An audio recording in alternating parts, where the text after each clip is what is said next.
Então, pessoal, nossa aula hoje, né, é sobre elementos benéficos. Tudo que a gente falou até então foi para elementos essenciais, né? Nós vimos que os elementos essenciais são aqueles, né, que obedecem a esses três critérios aqui de essencialidade. Nós vimos lá na primeira aula, né? Ah lá, o elemento deve participar de algum composto ou de alguma reação metabólica vital na planta, né? Ele apresenta função específica, ou seja, ele não pode ser substituído por outro, e ele deve apresentar um efeito direto na vida das plantas. Os elementos que nós vamos discutir hoje, pessoal, que são de descoberta, né, de pesquisa mais recente, são elementos, né, que nós chamamos de benéficos. Nós reconhecemos o papel deles na produção da planta, mas nós chamamos eles de benéficos porque eles não atendem a algum desses critérios aqui de essencialidade, tá bom? Então, eles não são elementos essenciais, tá? Sem os elementos que a gente vai falar hoje, a planta consegue concluir o seu ciclo. Só que conforme a gente vai ver, né, são elementos que podem ajudar a gente, principalmente num cenário de estresse, tá? Pode ajudar a gente a lidar com a doença, pode ajudar a gente a lidar com baixo pH do solo, pode ajudar a gente a lidar com estresse hídrico, tá bom? Então, são elementos que a gente precisa ficar muito atento aí também. Então, o que são elementos benéficos, pessoal?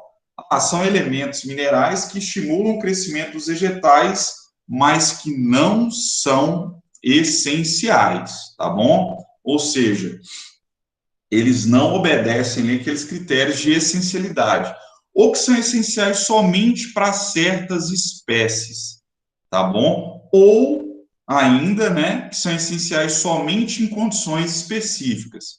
Nós vamos falar muito do silício, por exemplo. O silício, ele é essencial para cana, para arroz, tá?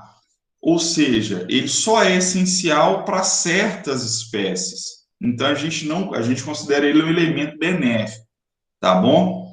Nós vamos ver alguns exemplos hoje, mas esses são os elementos benéficos, pessoal. São elementos que estimulam o crescimento dos vegetais, mas que não são essenciais, não preenchem aqueles critérios de essencialidade que a gente viu. Tá? E aqui nós temos, né, aqui em vermelho, na nossa tabela periódica, nós temos aqui alguns dos elementos benéficos, ó, o sódio, o cobalto, o silício, o selênio e o próprio alumínio em algumas situações. Tá bom? Então, são desses elementos que nós vamos falar hoje. Vamos começar pelo silício, pessoal. Por que a gente vai começar pelo silício? Muita atenção com o silício. Muita atenção com o silício. Conforme nós vamos ver aqui hoje, pessoal, o silício, ele apresenta, né, alguns efeitos na parede celular e na arquitetura da planta que são extremamente interessantes para quem trabalha com altas produtividades, para quem, né, quer ultrapassar aquela média de produtividade que tem todo ano, né? Talvez o silício vai ser esse elemento, né, esse fator a mais que vai te ajudar a quebrar, né, os limites lá de produtividade da propriedade que você atua, tá bom? E aí a gente vai ver um pouco por quê. O silício, né, a gente está bastante acostumado a falar no silício lá das disciplinas de gênese do solo, de classificação, porque o silício é um elemento extremamente abundante na crosta, tá? Extremamente abundante. Quando a gente pega o quartzo, né, por exemplo, que é o mineral que predomina aqui nos nossos solos, né, em solos arenosos, ele tem bastante silício em sua composição, tá? A questão é que o quartzo, né, conforme nós já sabemos, é altamente resistente ao intemperismo e não vai liberar esse silício tão facilmente, tá? Mas ainda assim, nós temos, né, um pouco de silício na solução do solo, disponível para absorção pelas plantas, tá bom? E uma outra coisa que é bastante interessante no silício também é que, assim como o fósforo, o silício também sofre a dissolução específica. E essa particularidade do silício é um dos fatores, né, que o tornam benéfico ao desenvolvimento das plantas. Vocês já devem estar imaginando aí. Se ele sofre dissolução específica também, a gente pode adicionar ele ao solo, ele vai preencher lá os sítios de absorção e vai deixar o nosso fósforo livre para que a planta absorva esse fósforo. Então, esse é um dos efeitos do silício. A gente vai falar mais daqui a pouco. Nas plantas, pessoal, nas plantas, ele é absorvido, né, como ácido monossilícico, ele se movimenta, ele chega até a raiz via fluxo de massa e se movimenta na planta via xilema, tá bom? Via xilema. Aí eu chamo a atenção para esse último aspecto aqui, pessoal. O silício, né, e esse é o principal responsável pelo efeito do silício no desenvolvimento da planta. O silício ele vai se depositar, né, principalmente na parede celular das plantas, tá? E esses depósitos de silício formados, né, adjacente à parede celular da planta é que vai garantir algumas propriedades bem interessantes para esses vegetais. Tá? Então, observem que esse corte, pessoal, vocês estudaram lá bastante anatomia vegetal, né? Estão bastante familiarizados com isso. Isso aqui, pessoal, é uma seção transversal de uma folha. Então, o que acontece? Quando a minha planta ela recebe silício, ela consegue absorver, né, e assimilar esse elemento no seu metabolismo, forma-se, né, logo abaixo da cutícula, um depósito de silício. Então, essa planta, né, a parede celular dessa planta vai ter uma proteção a mais. Porque além da cutícula, pessoal, além da cutícula, eu vou ter aqui embaixo um depósito de silício. Então, o pessoal que é mais esperto aí já deve estar pensando, ó, então, se essa planta tem uma parede celular mais resistente, ela vai sofrer menos ataque de fungo, ela vai ser um material mais difícil de ser consumido pelas pragas, e é isso mesmo, pessoal. Esse depósito de silício aqui, ó, logo abaixo da cutícula, aumenta muito a resistência da parede. E esse é um dos principais efeitos do silício no desenvolvimento das plantas. Aqui algumas fotografias aí para a gente ver, né, desses depósitos de silício logo abaixo da cutícula, tá bom? O que que isso gera para a planta, pessoal? O que que isso gera para a planta? Então, o silício ele vai ter uma função estrutural, né, e de aumento de resistência muito pronunciado nas plantas. Olha lá, quais são os efeitos do silício, então? Ele aumenta a resistência da parede celular, né, conforme a gente já viu, e por meio desse aumento na resistência da parede celular, ele vai aumentar a resistência a pragas e doenças, tá bom?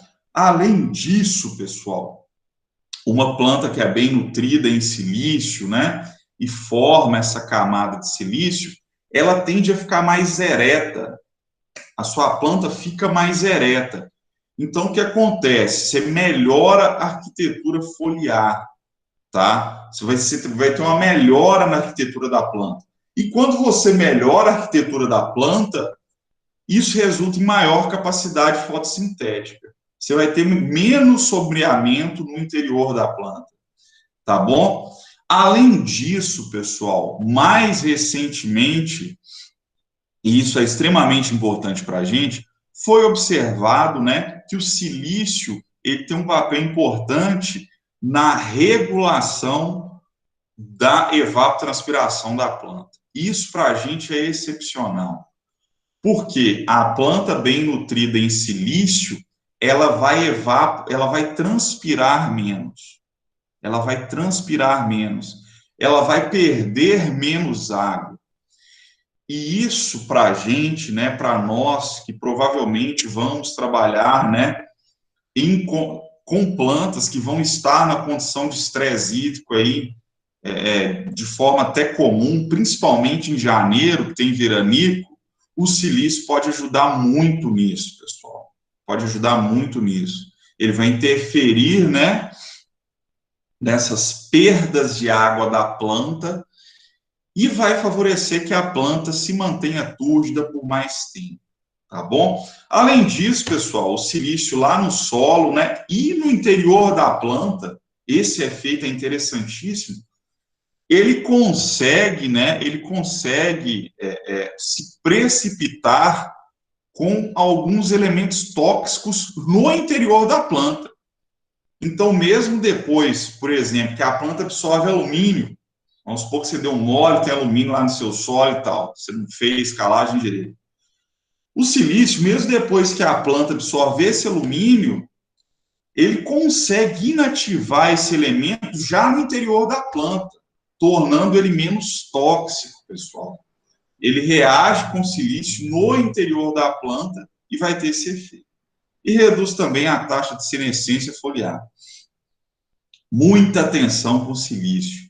Talvez o silício, né, é uma coisa que a gente precisa explorar mais na nossa agricultura aqui, né, no oeste da Bahia, no Mato Piba como tá? Aqui para a gente ilustrar isso tudo, pessoal, a gente ilustrar isso tudo, aqui, né, no meu círculo aqui negro, eu tenho a dose de silício e nesse aqui não preenchido, eu tenho as lesões por brusone, né? Brusone é a principal doença do arroz. E o que a gente observa aqui, pessoal? Uma planta de arroz, né? Uma planta de arroz bem nutrida com silício, e no arroz, inclusive, por causa desse papel, o silício vai ser um nutriente essencial, tá? Uma planta de arroz bem nutrida com silício é menos atacada pelo fungo da brusone, que é a principal doença do arroz. Vocês vão falar, ou devem estar falando disso em fitopatologia, tá bom?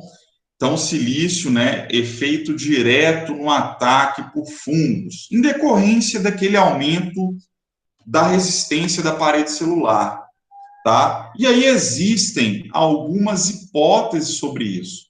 A primeira hipótese, né, é que o silício forma essa barreira mecânica à infecção pelo fungo, né? Ele não deixa as estruturas do fungo chegarem ao interior da célula, tá? Ele forma essa dupla camada junto com a cutícula e o fungo não consegue penetrar até o interior da célula, tá? Além disso, pessoal, além disso, essa foto aqui é excepcional, pessoal. Muita atenção nessa fotografia. O que a gente tem observado? Por causa desse aumento, né, de resistência da parede celular, o silício ele tem causado o desgaste, né, na mandíbula de algumas lagartas, pessoal. Então, observem aqui, olha que bacana isso. Nessa planta que não recebeu silício, né, nessa broca que está numa área que não recebeu silício, observem aqui as mandíbulas, pessoal. Tem uns dentinhos aqui tudo certinho, né? Então, observem que ela vai conseguir consumir a planta, né? Cortar ali, picar. A broca está ali cheia de dentinho, né? A mandíbula está intacta.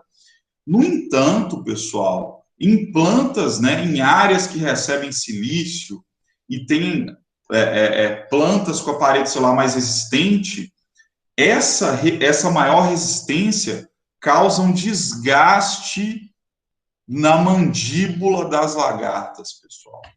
E esse desgaste, a broca, a lagarta fica com esse desgaste aqui, ela não consegue consumir a planta, né? Ela não consegue consumir a planta mais. Ela não consegue morder, cortar. Observem aqui, pessoal. Essa broca, ela está literalmente banguela. Banguela. Ela foi mordendo aquele negócio ali duro, aquela parede celular dura, desgastou a mandíbula dela e ela não consegue consumir mais nada, né? Ela ficou banguela, literalmente.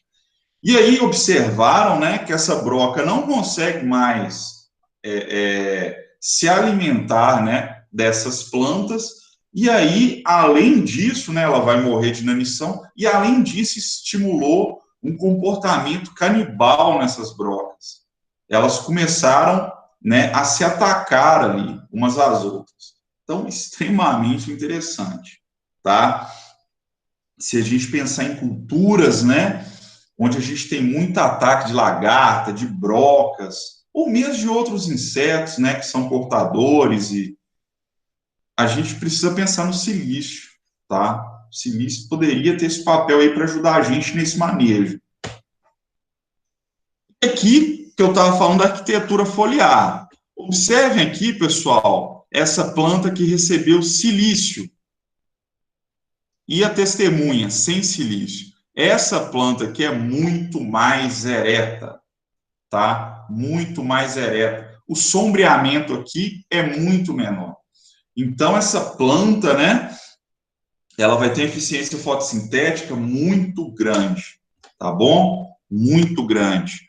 Aqui, mais uma vez, né, a planta que recebeu silício aqui nesse experimento, mesmo com a concentração relativamente baixa, observem a diferença, pessoal, na arquitetura foliar entre uma planta e outra, tá bom? Então, atenção nisso aí, pessoal, atenção com o silício. Além disso, né, aquele efeito que a gente falou. Lá, mesmo após a absorção, né, de um metal tóxico, o silício ele consegue inativar parte desse alumínio, parte desse manganês, né, que ele vai precipitar esses elementos já no interior da planta, né? Isso é muito bom, pessoal. Isso é muito bom. Observem aqui, né, o silício reagindo com o alumínio já no interior da planta, tá? A planta absorve alumínio, que é tóxico, mas lá no interior, esse alumínio interage com o silício, reduzindo, assim, os seus efeitos tóxicos, tá bom?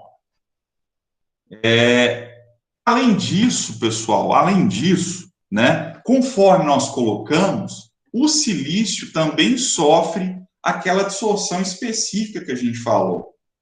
Se ele sofre a dissorção específica e os sítios de adsorção são limitados, ele vai competir com o fosfato, né, por esses sítios de adsorção. E a gente quer que o fosfato não seja dissolvido. A gente quer que o fosfato permaneça na solução do solo para que ele possa ser absorvido pela planta. Então, o silicato, né, ele pode ter esse papel também de preencher esses sítios de adsorção e de deixar o fósforo livre. A gente não quer que o fósforo, que o fosfato, seja fixado, né, de forma quase que irreversível e se torne disponível para a planta, tá bom? Então, o silicato também apresenta esse papel. Agora, né, talvez a parte que é mais interessante para a gente, né? Ainda mais que a gente está tendo essa aula em janeiro, num janeiro que eu estou achando que não está chovendo tanto, e em que em algumas áreas o pessoal já está tendo problema de estresse hídrico por falta de chuva, tá? O silício, pessoal, aumenta a resistência da planta ao estresse hídrico. É algo muito recente isso, eu só tenho esses trabalhos aqui em inglês para mostrar para vocês, tá? Só que o que esses trabalhos demonstraram é que o silício, né, ele melhora as condições da planta numa situação de deficiência em água. E isso para a gente é muito importante, pessoal, porque muitas vezes a gente faz tudo certo, né? Tudo certinho. A gente vai pegar uma semana, 10 dias sem chuva e já compromete completamente a nossa produtividade. Se a gente conseguir aumentar um pouco, né, da resistência dessa planta ao estresse hídrico, a gente vai ter, né, um elemento a mais para tentar lidar com essa questão que em alguns anos, né, é tão determinante aqui na nossa agricultura, tá bom? E aqui, né, um outro experimento sobre o efeito do silício na produtividade do arroz em diferentes níveis de irrigação. Então, além disso, né, permite uma planta bem nutrida com silício, permite que você trabalhe com uma lâmina de irrigação menor, tá? Uma lâmina de irrigação menor. E aqui, ó, a produtividade, né? Aqui, se tiver tudo ok, pessoal, isso aqui é sorgo, tá? Se tiver água aqui, ó, observe, esses dois primeiros aqui tem água, né? Não faltou água para a planta. O efeito do silício na produtividade vai ser pequeno, nem diferiu aqui estatisticamente, tá? Onde tem água. No entanto, pessoal, na condição de estresse hídrico aqui, ó, de menos água, o efeito do silício, né, na produtividade foi muito grande. Então, aqui onde eu tenho menos água, mais silício, é muito maior de onde eu tenho menos água, menos silício, tá? Então, atenção com esse elemento, pessoal. Ele pode ajudar a gente bastante. E uma das hipóteses, pessoal, sobre os efeitos, né, do silício em plantas sob condição de estresse hídrico é que o silício, né, ele aumenta a expressão de alguns genes associados ao controle osmótico da planta, tá? Mas isso está sendo estudado, isso é tudo muito recente. No entanto, né, isso não impede, pessoal, é óbvio que você não vai chegar e falar assim, ah, não, eu quero, vamos aplicar silício aí em 2.000 hectares de soja. Você nunca vai fazer isso, né? Conforme a gente já falou, sempre quando você chega com algo novo, pessoal, você tem que propor, né, e conduzir pequenos experimentos lá na sua fazenda. Joga silício em 2, 3 hectares, faz esse teste, tá? Joga o silício lá em 2, 3 hectares e vê o que que dá. Se chover bem para todo mundo, não vai ter efeito nenhum, tá? Mas se você jogar o silício e tiver lá, né, algum problema de veranico um pouco mais longo, você vai observar a diferença, tá? Esses 2, 3 hectares onde você jogou o silício, a produtividade vai ser maior. E aí, no outro ano, né, você vai ter argumento, você vai ter subsídio para sugerirem que joguem, né, o silício na área inteira.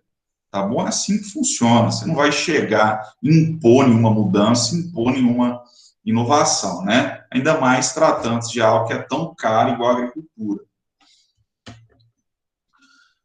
E aqui nós temos esse trabalho também bem recente, pessoal, bem interessante, sobre o efeito da aplicação de silício na nodulação da soja, tá?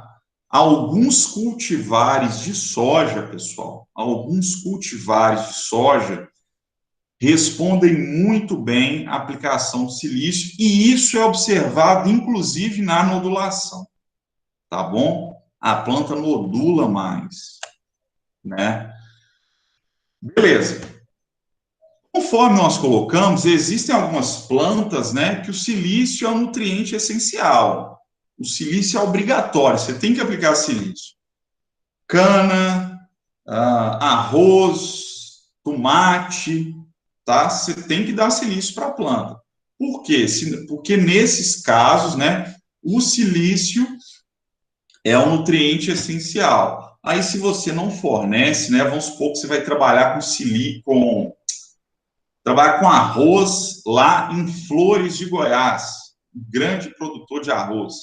Muito bacana, sugiro que quem tiver oportunidade lá visite uma lavoura de arroz. Vamos supor que você vai lá trabalhar com arroz em Flores. Lá no arroz, o silício ele é um nutriente essencial. Você vai tratar o silício igual você trata o nitrogênio, fósforo, potássio, cálcio, magnésio e todos os outros, tá bom? Porque se você não fornecer silício para essa planta, você vai ter, né, todos esses sintomas aí, né? Menor crescimento, necrose, murcha. Você vai ter plantas com problema na arquitetura foliar, né? Que vão acabar se sombreando, tá bom? Aqui na cana, né, pessoal? Na cana também o silício é um nutriente essencial, então você precisa fornecer para a planta, tá bom? E aqui no arroz, tá? Aqui no arroz, você precisa, né, fornecer silício para que o arroz produza bem, tá bom? No caso dessas culturas, o silício é um nutriente essencial, mas são exceções. E no arroz, né, conforme nós já colocamos, ele tem um efeito, né, esse aumento da resistência da parede celular tem um efeito muito forte sobre o fungo da Brusone, que é a principal doença no arroz. Vocês vão ouvir falar muito desse fungo, pessoal. A Brusone. Tá? Vamos supor, eu quero então, professor, vou fazer esse experimentozinho aí que o senhor falou, e se der certo, vamos aplicar silício em grandes áreas na nossa propriedade. O silício, pessoal, né, você encontra silício em muita coisa, porque conforme eu coloquei, ele é muito abundante na crosta, muito abundante. Então, o que acontece? Você vai encontrar silício num monte de coisa. Mas uma das fontes, né, onde você tem uma concentração bacana de silício e que é um rejeito, né, que não tem muito valor econômico, então você vai conseguir adquirir isso bem barato, né? Na verdade, vão ser mais questões logísticas, de onde você vai trazer isso, é o que a gente chama de escória de siderurgia, né? É um subproduto ali da produção de gusa, de aço, de ferro, que são essas escórias, pessoal. Talvez alguns aí conheçam, né?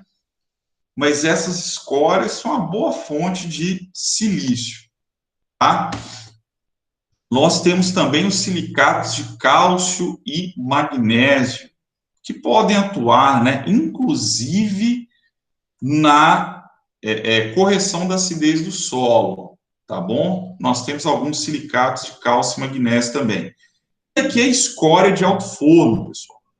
Então, em regiões, pessoal, em regiões onde você tem siderúrgicas, em regiões aí tradicionais, né, na produção de ferro, de gusa, de aço, você vai ter pilhas imensas desse material, porque é um subproduto, é um rejeito que fica lá, né? Inclusive, utilizar isso na agricultura, você está dando um fim sustentável para esse subproduto aí. Mas aí a gente esbarra em questões logísticas, né? Nossa, nós vamos ter que buscar isso onde para utilizar, né? Mas aí ele é bastante rico aí em silício, pessoal, bastante rico em silício e outros elementos, inclusive, tá? Em outros elementos. Aí nós temos vários micronutrientes na escória também, tá bom? Tem gente que viu viabilidade em estar buscando esse material aí nas regiões tradicionais da siderurgia. Aqui só um exemplo, né, que eu trouxe, o efeito aí dessa escória de siderurgia na produção de mudas de goiabeira, né, foi o único experimento que eu encontrei para trazer aí, mas a gente observa um efeito positivo bem bacana, tá bom? Está lá nos teores de zinco e manganês, então, além de silício, fornece também alguns micronutrientes para o solo, tá bom? E nós temos o agrosilício, pessoal, o agrosilício. Nós já temos esse produto comercial, tá bom? Que é vendido como um corretivo de acidez. O agrosilício, ele é um silicato de cálcio e magnésio, tá bom? E ele é vendido, ele foi desenvolvido principalmente para as culturas da cana, do arroz, do tomate, tá bom? Que são exigentes em silício, onde o silício é um nutriente essencial. Então, esse é o nosso agrosilício, tá? Isso aqui é bem interessante, pessoal. O silício é muito importante para a nossa nutrição também, tá? Nós também precisamos de silício. E uma ótima fonte de silício é a cerveja, tá? Cerveja é bastante rica em silício, principalmente cervejas mais claras, tá? E aí o pessoal fez esse estudo aí, né? E viu que em decorrência, né, do papel do silício na nossa nutrição e da quantidade de silício que tinha na cerveja, eles viram que cerveja pode ajudar a fortalecer os ossos, né? E na gente, nos humanos, silício também tem esse papel estrutural. Só que um copo de cerveja tem 6 miligramas de silício, mais ou menos. E você precisa de 30 miligramas, ou seja, né, se você tomar 5 copos de cerveja, já tá bom. Isso aí não é desculpa aí para tomar um caminhão de cerveja, né? Mas só para a gente fazer esse paralelo, né, nos humanos ele também tem esse papel estrutural, né? Ele contribui para fortalecer os ossos. Vamos falar um pouco agora, pessoal. Finalizamos o silício, né? Que para mim é o elemento benéfico mais promissor que tem para mim é o silício. Que vocês precisam lembrar do silício quando você estiver no campo, tá? Lembrem-se do silício, beleza? Vamos falar do sódio agora. O sódio é bem interessante, pessoal. O sódio é bem interessante. Por quê? Do ponto de vista químico, né? Químico, quando a gente pega raio, quando a gente pega a configuração lá eletrônica, a distribuição dos elétrons, o sódio é muito semelhante ao potássio, tá? São dois elementos muito semelhantes. Então, o que a gente observou, né? Que você pode, em parte, né? Isso aí vai variar de uma planta para outra, substituir o potássio pelo sódio, né? Você pode substituir em parte, novamente, o potássio pelo sódio. E o que a gente já viu, né, pessoal, que a gente vem falando, potássio é um dos nutrientes mais caros da agricultura, tá? Infelizmente, o Brasil importa quase tudo. E com um dólar a mais de R$ 5, você tem que pensar alternativas, tá? Porque se você conseguir economizar 10 quilos de potássio por hectare, isso já é muito significativo, né? Vocês não acham? 10 quilos que você conseguir substituir por sódio, né? Isso aí já é bastante significativo. Então, olha lá, ele tem um comportamento similar ao potássio, né? Vai ser perdido por lixiviação do mesmo jeito, tá? E a gente pode pensar nessa substituição, tá bom? Existem plantas, pessoal, a gente até já falou disso, eu acho, para dar um exemplo lá do coqueiro, que são halófitas, né? São halófitas. Nessas plantas, o sódio, ele vai ser um nutriente essencial, você tem que fornecer sódio para essas plantas, tá bom?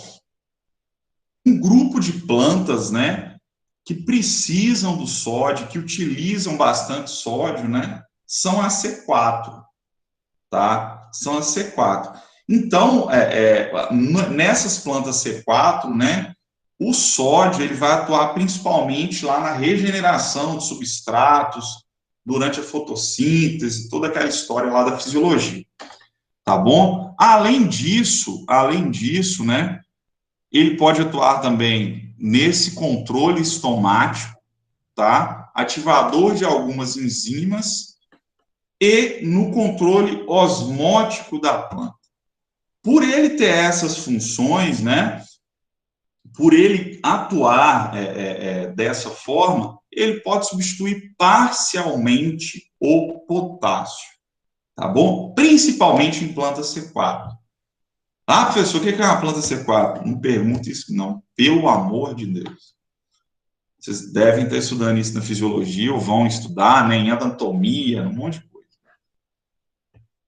Então, ele atua, né, pessoal, lá na regeneração de substratos, né, nas plantas C4, né, aquele metabolismo lá das plantas C4, e o sódio vai ter um papel importante nisso, tá? E é por isso que ele vai ter, né, um efeito aí mais positivo nessas plantas. Porém, nem toda planta C4 ela vai ser, ela vai responder à aplicação de sódio, tá bom? São algumas plantas em específico.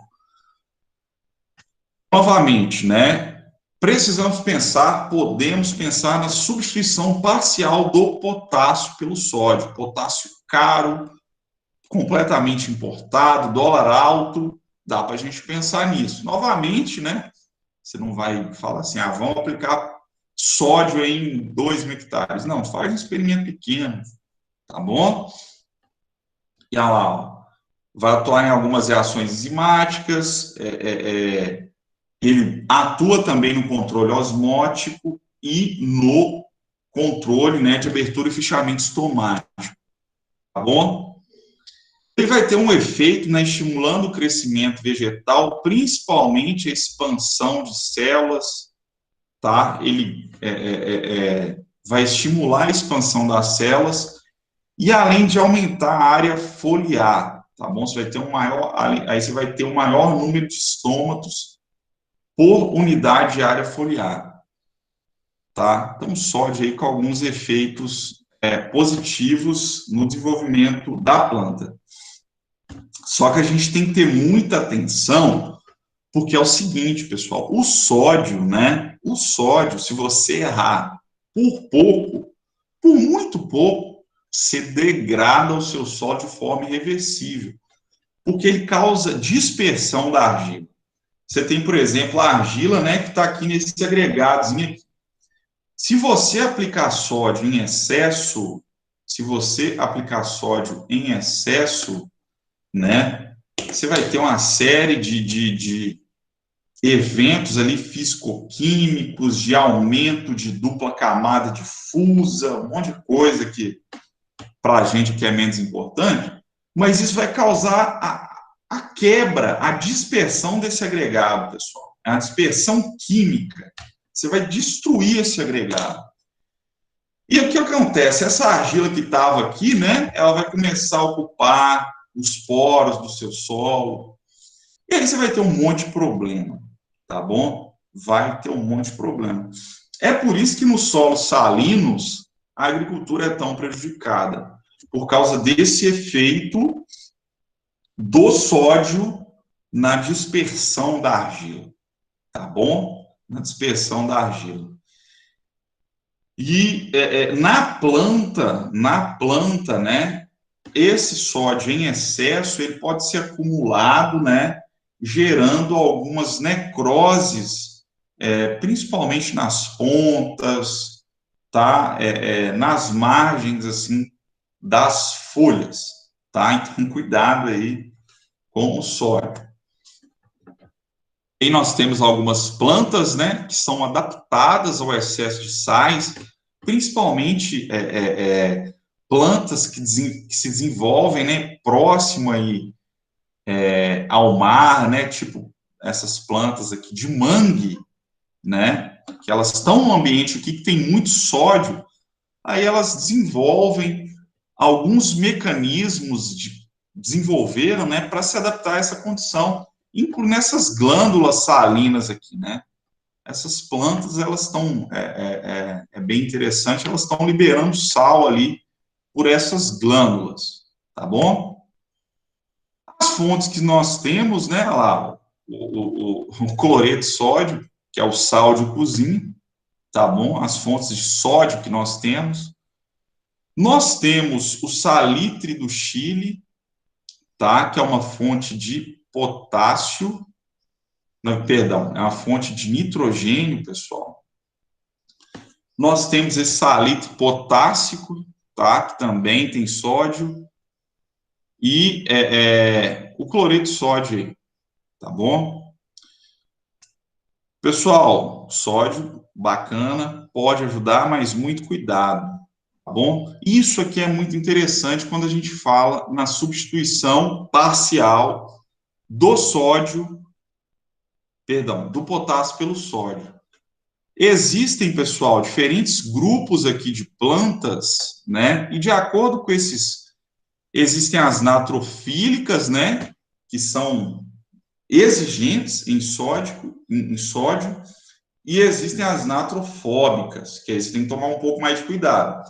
Mas observe, pessoal, a depender da cultura que você estiver trabalhando, você pode substituir, né, grande parte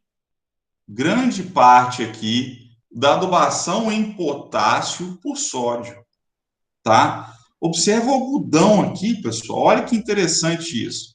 O algodão, né, permite que boa parte do potássio seja substituído por sódio. Isso é muito interessante para a gente, pessoal. Aí nós temos aqui o milheto, arroz, uma proporção menor, e aqui o milho, soja, centeio e feijão permite a substituição bem pequena, tá? Bem pequena. Mas, novamente, se você conseguir economizar 10 quilos de potássio por hectare, o preço que o potássio está, isso já é significativo, tá bom? Faz um experimento, né? Testa um salitre, ou mesmo sal de cozinha, tá? Ou mesmo sal de cozinha. Se funcionar, né? Se funcionar, você vai ter um efeito nas suas receitas sem comprometer a nutrição da planta, tá? Esse gráfico aqui é bem importante. Vamos falar agora do cobalto, pessoal. Vamos falar do cobalto. Cobalto, muita gente já ouviu falar, porque o cobalto, ele é muito importante para a fixação biológica de nitrogênio. Então, para muita gente, o cobalto, inclusive, é um micronutriente, né? Tem gente que acha que o cobalto é um micronutriente. Não, o cobalto, ele é um elemento benéfico também, pessoal. Ele não é um elemento essencial. Extremamente importante para plantas que fixam nitrogênio atmosférico, mas só para esse grupo, tá bom? Conforme nós vamos ver aqui, o cobalto tem um papel muito importante na fixação biológica de nitrogênio, tá? E é por isso, os colegas aí já devem estar pensando, é por isso que a gente fornece o cobalto no tratamento da semente, tá? Quem já fez estágio aí, eu tenho um pouco mais de experiência, quando você vai fazer o tratamento de sementes para soja, além, né, do molibdênio, que é muito importante, de outros elementos, né, a depender aí da situação, você fornece também o cobalto, tá bom? O cobalto, né, pessoal, o cobalto, ele pode ser dissolvido na argila ou formar complexos com a matéria orgânica, tá? Tem um teor aí variável e, como sempre, né, teores mais baixos em solos arenosos, né? Então, solos arenosos que a gente tem que tomar mais cuidado ainda com o cobalto, tá bom? É absorvido, né, nessa forma aí divalente pela planta, ele chega até a raiz via fluxo de massa, tá? E se movimenta na planta via xilema e floema. Ele tem uma concentração bem baixa nas plantas, bem baixa. Mas, novamente, extremamente importante para as leguminosas, tá? Muito importante para as leguminosas. Por quê? A principal função dele, pessoal, principal função dele é formar cobalina. A cobalina. A cobalina, pessoal, é um precursor da leg-hemoglobina. Leg-hemoglobina, pessoal, é uma enzima que vai capturar o oxigênio no nódulo. Por quê, pessoal? Na presença de oxigênio, aquele nódulo, né, o nódulo que realiza a fixação biológica, ele se inativa, tá? Ele se inativa. O micro-organismo fixador de nitrogênio, né, a máquina ali fixadora de nitrogênio, o complexo da nitrogenase, não trabalha na presença de oxigênio. O complexo da nitrogenase não trabalha na presença de oxigênio. E a leg-hemoglobina, então, vai ser muito importante para capturar esse oxigênio do meio, tá? Para capturar esse oxigênio do meio. E é por isso, né, que o cobalto, que é um elemento presente nessa leg-hemoglobina, é tão importante para as leguminosas, tá bom? Por isso que o cobalto, então, vai ser tão importante para as leguminosas. Dê uma olhada aqui, pessoal, ó. O cobalto aqui, né, no centro, o cobalto aqui no centro dessa cobalina, tá? No centro dessa cobalina, que vai formar leg-hemoglobina, né? Tanto é que quando o nódulo está ativo, né, você puxou lá um pé de soja e cortou o nódulo, se você quiser ver que ele está ativo, ele tem que estar vermelho assim, ó. Lembrem-se lá da hemoglobina do sangue, que tem essa mesma função, que é transportar oxigênio, né? A leg-hemoglobina faz isso também, pessoal. Ela captura, ela segura ali o oxigênio com ela. Igual a hemoglobina que está no nosso sangue faz. Tá bom? Porque, novamente, na presença de oxigênio, o complexo da nitrogenase não trabalha. Ele é inativado, tá? Ele vai ser desnaturado. E aqui, pessoal, ó, a gente vê, né, a diferença na presença de cobalto, sem aplicação de cobalto, e com aplicação de cobalto. Já tinha um pouco de cobalto, né, dos nódulos. Mas observem, com a aplicação de cobalto, se aumentou a concentração de cobalto nos nódulos, né? Se aumentou o número de bactérias fixadoras por nódulo, se aumentou a concentração do precursor, né? Que é a cobalina, e se aumentou bastante a concentração de leg-hemoglobina, que é extremamente importante para o processo de fixação de nitrogênio. Tá bom? E existem vários meios, né? Vários meios de fornecer esse cobalto, pessoal, para a planta de soja.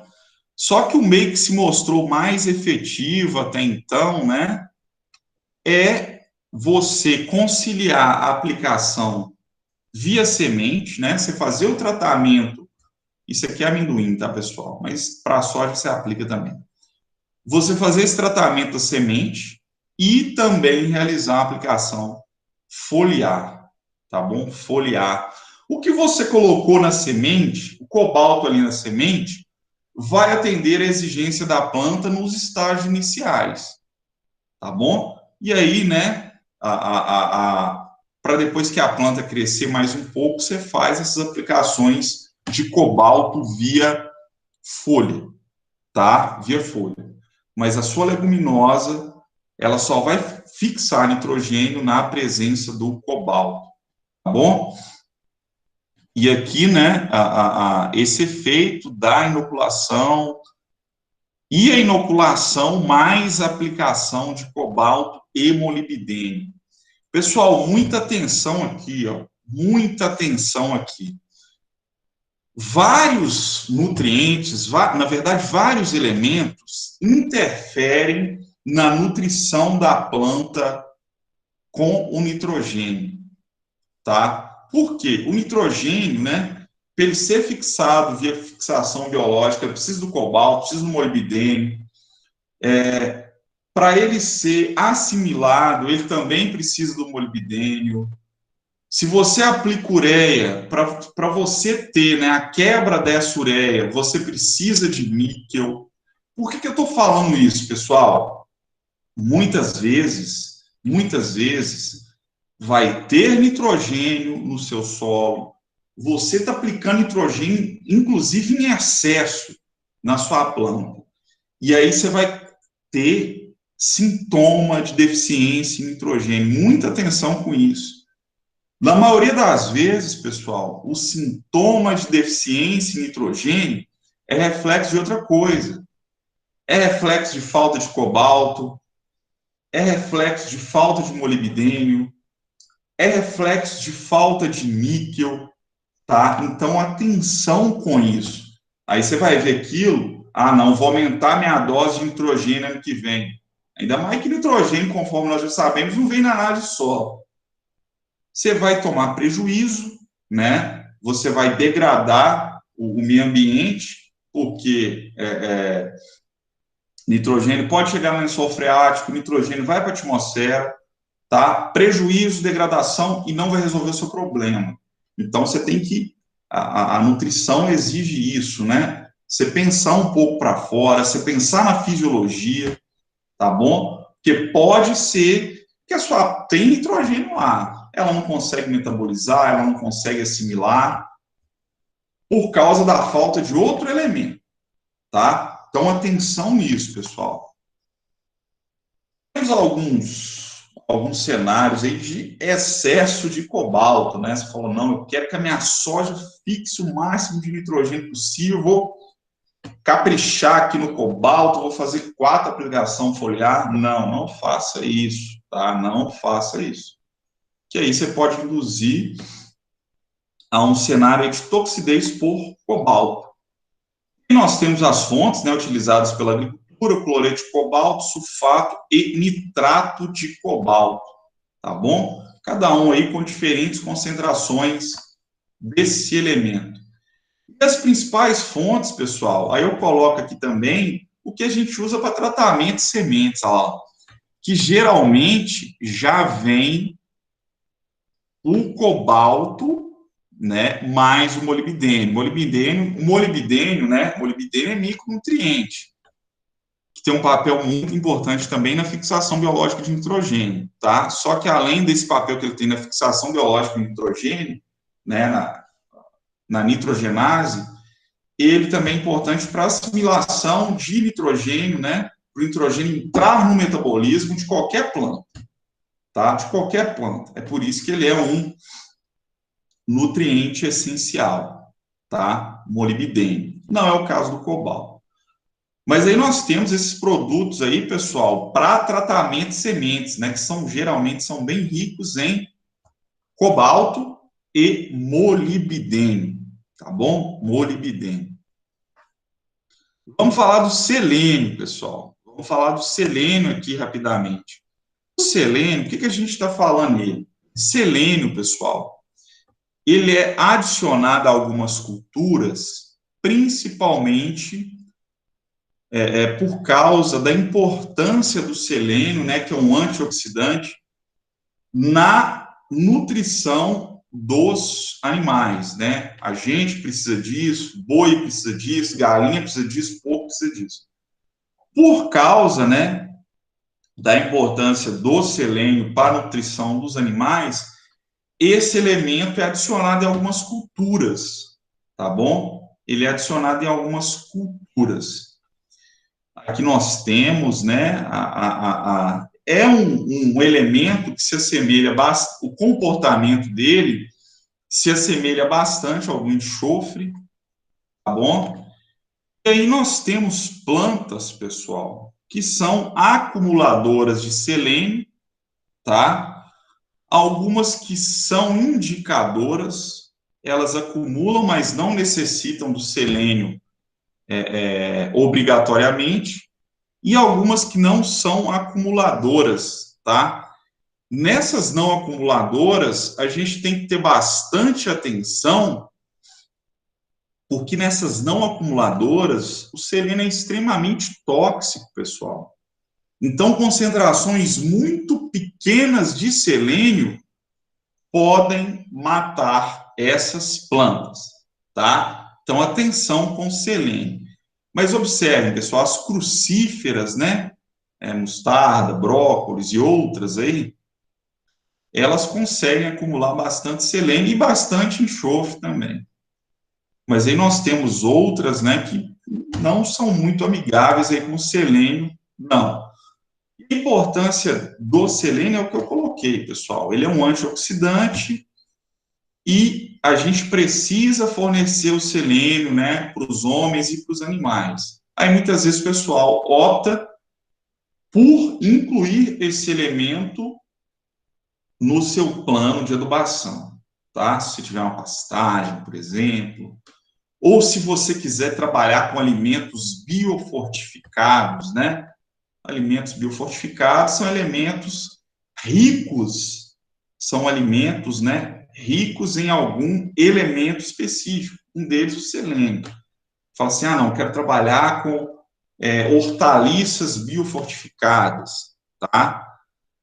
Aí você vai ter que se preocupar com o selênio. E o selênio, pessoal, ele chama bastante atenção. Em vários lugares do Brasil, a ingestão de selênio, né, pelas pessoas ainda é deficiente. E é por isso que é interessante a gente incluir esse elemento em algum vegetal, né, que seja comum na alimentação dessas regiões, tá?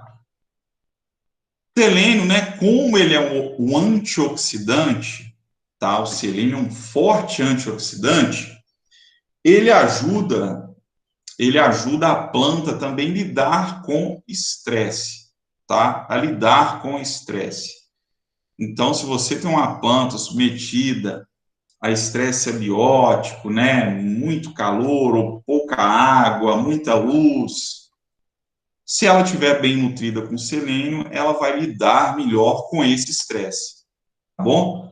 Aqui nós temos, né, o efeito do selênio no estresse hídrico em plantas de trigo, né?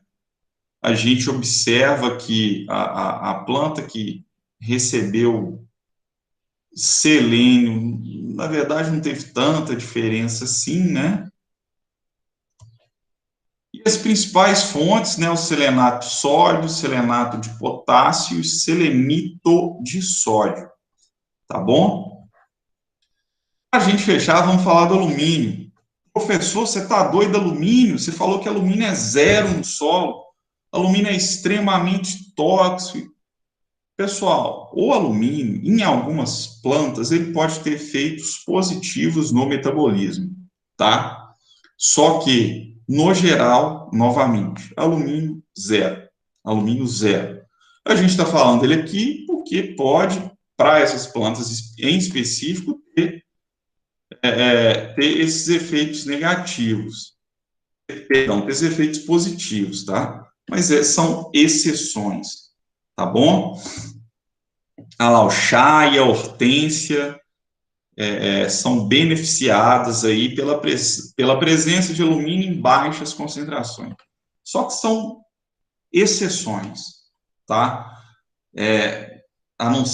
Se você não for trabalhar com a cultura do chá e nem com a cultura da hortênsia, é alumínio zero. É alumínio zero. Pessoal, estamos terminando a nossa aula aqui, né? Bem dentro aí do nosso tempo estimado. Eu vou interromper a nossa gravação agora e abrir para dúvidas. Reforço, pessoal, reforço. Muita atenção com o silício, tá? Com o silício. A agricultura, pessoal, ela precisa de inovação o tempo inteiro, né? Se a gente está produzindo 85 sacas, a gente tem que trabalhar para produzir 87, 88. E muitas vezes essas 3 sacas a mais, que vão fazer uma diferença enorme no balanço da propriedade, elas estão nesse tipo de ajuste fino, nesse tipo de inovação. O básico todo mundo faz, pessoal. É o mínimo, tá bom? Então, vamos lá.